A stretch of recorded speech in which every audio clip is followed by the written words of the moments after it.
Welcome, everyone, to Diversified, where our mission is to have you live in a life filled with wealth, health, and happiness. Today, we have a very special guest, Ritu Bhasin. Ritu is an award-winning speaker, consultant, author, and internationally recognized expert in diversity, equity, and inclusion, DEI, as we call it these days. She's an authentic leadership, anti-racism, and personal empowerment for people with equity-seeking communities. It's a mouthful, but it's impactful. How you doing today, Ritu? I'm good, thank you, Andrew. How about yourself? I'm good. I'm good. As I was just saying before we started, I'm not quite as cool as you, but I'll pretend for this vlog. Uh, tell me about your journey and the journey of living life, as you call it, authentically. Yeah.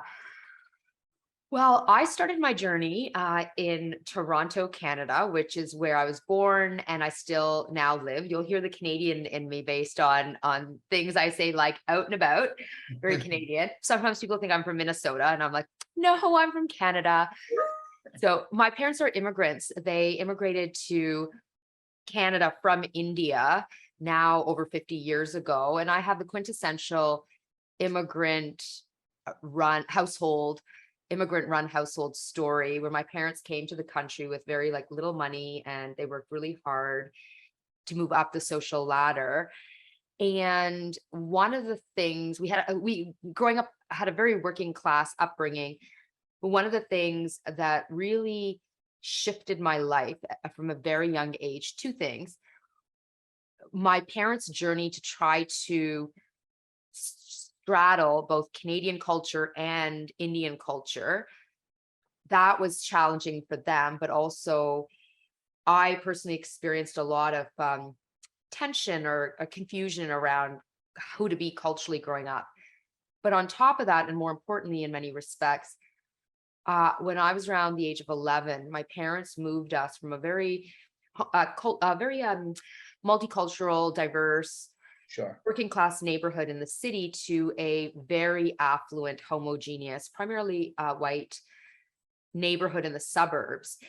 It was a massive financial stretch for them to do that, but they did it because they wanted us to have better access to education and social networks they didn't have access to as new immigrants to the country, and learn how to navigate as brown kids, learn how to navigate white Canadiana, which they were learning was very important for themselves as well. And it was a really smart decision on their part in many respects, because I wouldn't be here with you today, Andrew, if it hadn't been for that. I don't believe, I strongly don't think it would have happened.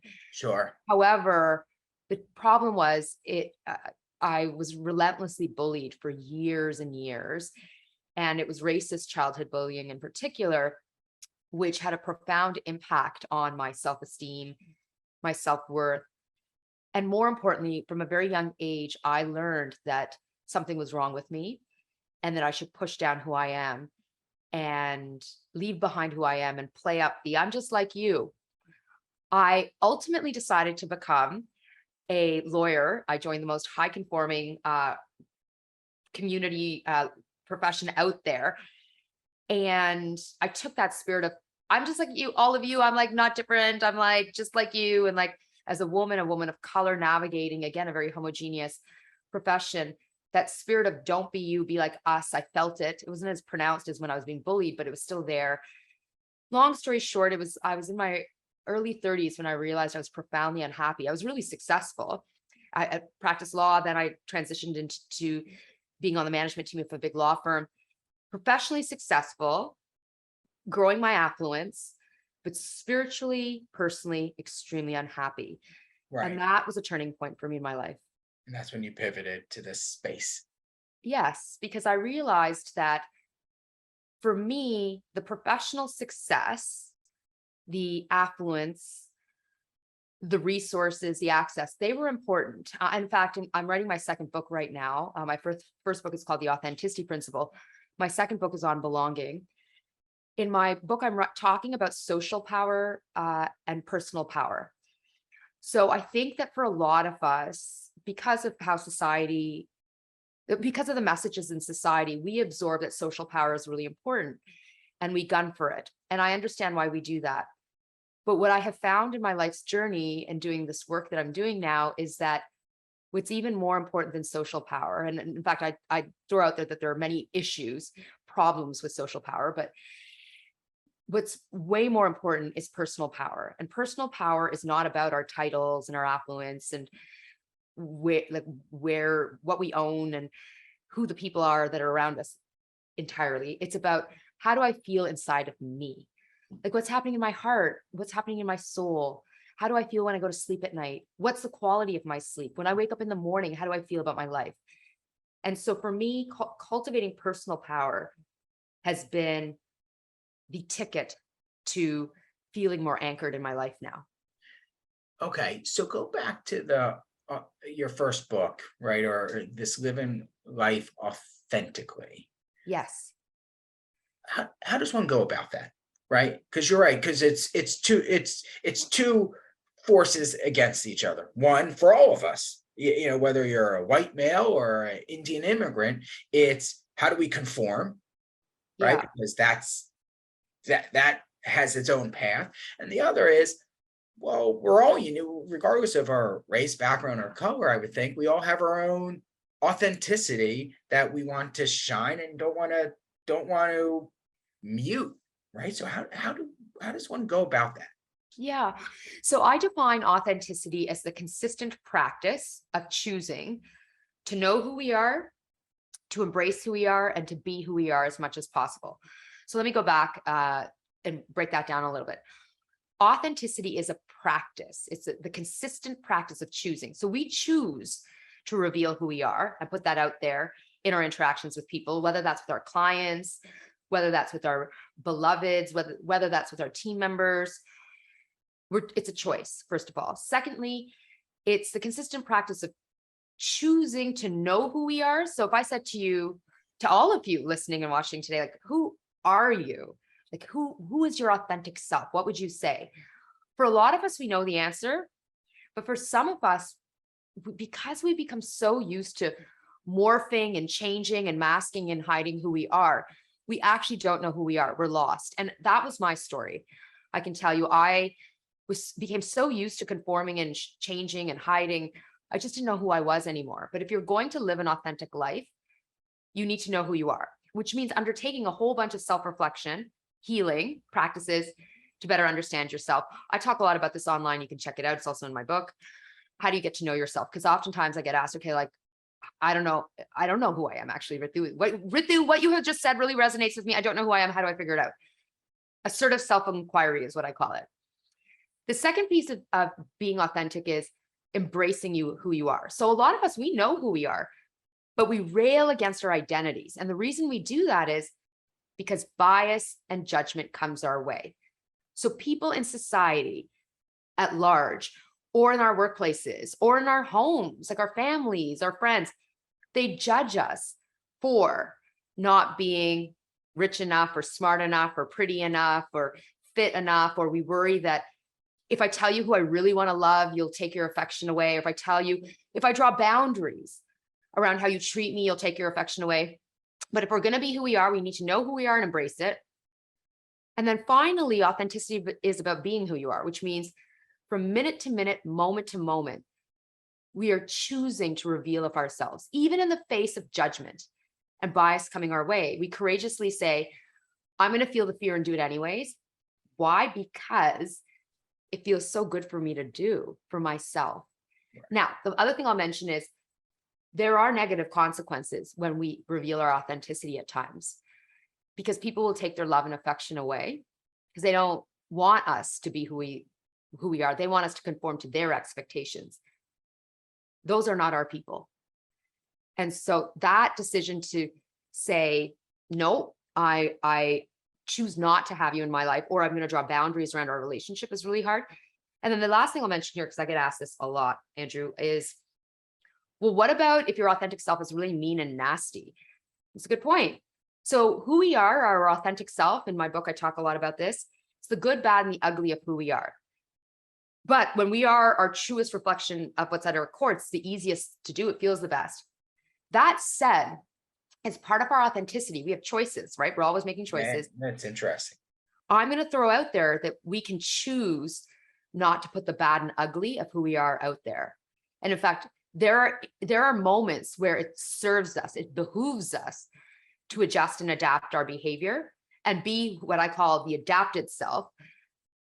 To if bad and ugly lives in you and you want, it lives in all of us, but on our bad and ugly, we can choose to not put that out there. So for example, people often will talk about, like, I love to scream and like raise my voice and all of that. And so it's like, we know that's harmful in our interactions. If that's your authentic self, you're going to want to say to yourself, maybe this is something I adapt on. I just shift my behavior on because my children hate it. My spouse hates it. My team members hate it. Do not yell at everyone. Like, the message is, we want to adapt on this. So there's always choices we're making, Andrew, around who to be and how to put ourselves out there. The last thing I'll say here is, as you can already tell, I mentioned like self-reflection. In my experience, based on my work in research, people who have heightened self-reflection practices or who are more mindful are healthier. They're more joyful. Yeah, they're more connected. It's certainly something I've tried to implement in my life over the past couple of years. Let's go back, Ritu, to an earlier statement, because this is really fascinating stuff. So I'm a parent of three little kids, 10, 7, and 5. And one of the things that as a parent you try to do is especially in a world where kids are probably the most malleable. They're the most, they have them get an impression by their peers the most to be cool or fit in, right? Yes. Or to mute their authenticity. How does a parent help instill this quality into a kid, right? I don't want, in one sense, I want my kid to fit in, have a lot of friends, and not be the outcast, because but in another, I want her to, or him, right, to embrace who they are, their truest form. So give me the elevator pitch, if you will, on that. Yes. So, it's so interesting, Andrew. Like, I did not anticipate in writing a book.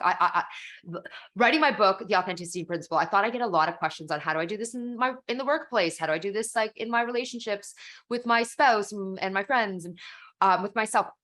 One of the number one areas I get asked about is parenting. It's fascinating. So, two things. First of all, it's kind of like leadership. Like, in an organization, we say the tone at the top cascades down. Like, everyone's watching their leaders and saying, like, how do you like to behave? Because whatever you do, I'm going to do. The same thing, children with parents. It's like, we're watching our parents going, how do you behave? Because how you behave, that's how I'm going to behave. And so as a parent, my hope is that parents model what being authentic looks like. So you want your children to be more authentic, you got to do it yourself. Monkey see, monkey do, right? Well, yeah, but and it's like, it's the idea of like, people are going to judge me. I'm going to do it anyways, because I want to embrace who I really am. And I'm not, even in the face of being judged, I'm still going to do it. So we show our children that you will be judged in this world, but even though you're going to be judged, still show up as who you are. And here's the second thing, because they're connected. What I have found is that when it comes to parenting, most parents aren't trying to kill their children's spirit. They're not like, I'm going to try to ruin your chi for a lifetime. What's happening is the fear of judgment or bias. It's like, if my child is too loud, or if my child wants green hair, if my child doesn't want to be the gender that they have been assigned at birth, or wants to love someone of the same gender, or it's the society's going to judge you and your life will be harder. So let me try to squash that out of you.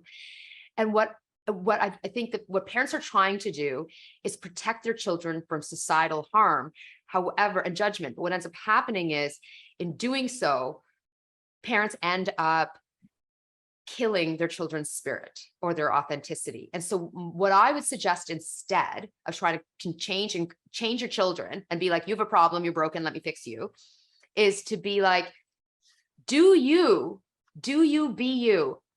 However, society is hard. People may not like what you're doing. Let me teach you to be resilient in the face of judgment. So it's you want to wear that green dress to school today? great. You should wear the green dress. I think it'll look great on you. Just so you know, some people may not like your green dress and they may make fun of you at school today because you're wearing the green dress. Right. But when they do that, here's what I want you to do instead of getting sad and wanting to take off your green dress. You wear the green dress, but you tell them, that's not very nice. It hurts my feelings. Or you say, you may not like it, but I like it. And I feel really good wearing it. And so what we do is instead of putting out the spark in our children, we teach our children to be resilient in the face of judgment bias. Does that make sense? It's brilliant. I think it resonates heavily with me, which I love. Okay, last question sort of here, and then I want to have you leave us with your big thought of the day. But DEI is a big topic that you talked about. I'm a business owner, right? And it's something we're very attuned to, and I feel is important. But it's nothing that is taught in business school, or nothing that went to business school or any school. So how can a business start to improve their own DEI practices? Yeah. Well, first of all, it is increasingly being taught in business school, and it should be, because the business imperative is really clear. We know that when we have people with the same brains sitting around a decision-making table, it generates groupthink or same. Innovation, creativity are not born out of same. Or out of groupthink. They're born out of diversity of thought, inclusion of thought.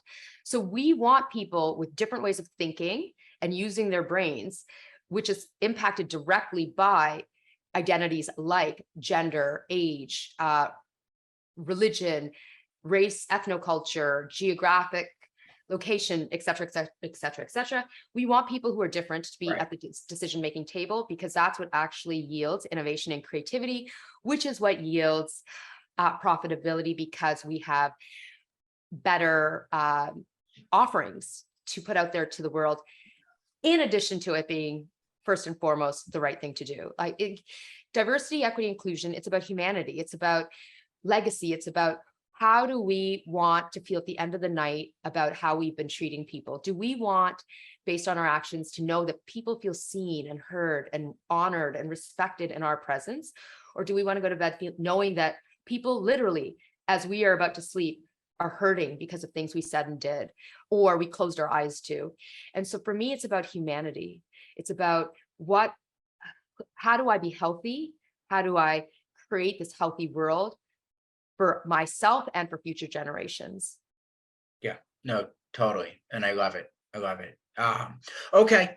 Time for my last question I ask everyone, which is, leave me with the one tip you want everyone to remember about today, or your message.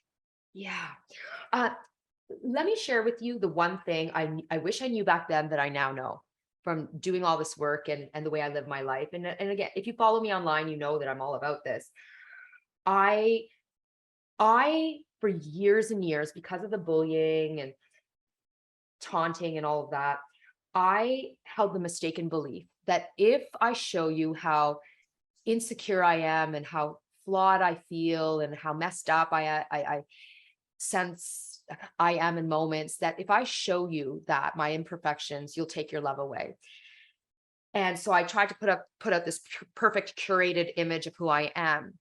And what I now realize is, actually, when I tell people about how hard my life is and how I'm constantly struggling, and life is hard, it's beautiful, but it is hard, that people are drawn to me and they want to be my friend and they want to love me even more than when I was putting out this perfect image, because that was not real. They could sense it. And also it was intimidating, and it made them feel bad because everyone is struggling. And so I wish I knew that then, but I know it now. And this is why I talk a lot about this on Instagram and LinkedIn. I will never shy away from talking about how difficult and how hard my life is. I am blessed. I feel blessed every day. I thank the highest that I get to live this life, but never again will I shy away from talking about this is tough. Yeah, I love it.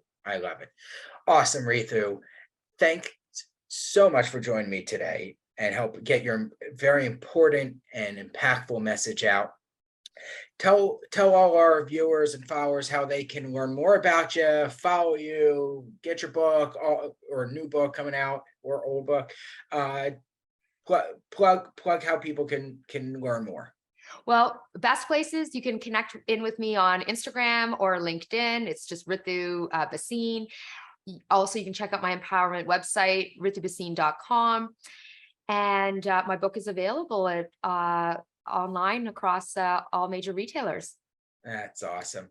Yeah, powerful message, and a fantastic, beautiful person. Thank you, Ritu, Thank you. for your message and Thank you. Thank all you. the Thank good you. stuff you're doing out there. If you watching this enjoyed it, please share it. Go follow Ritu. We'll put all her important information below.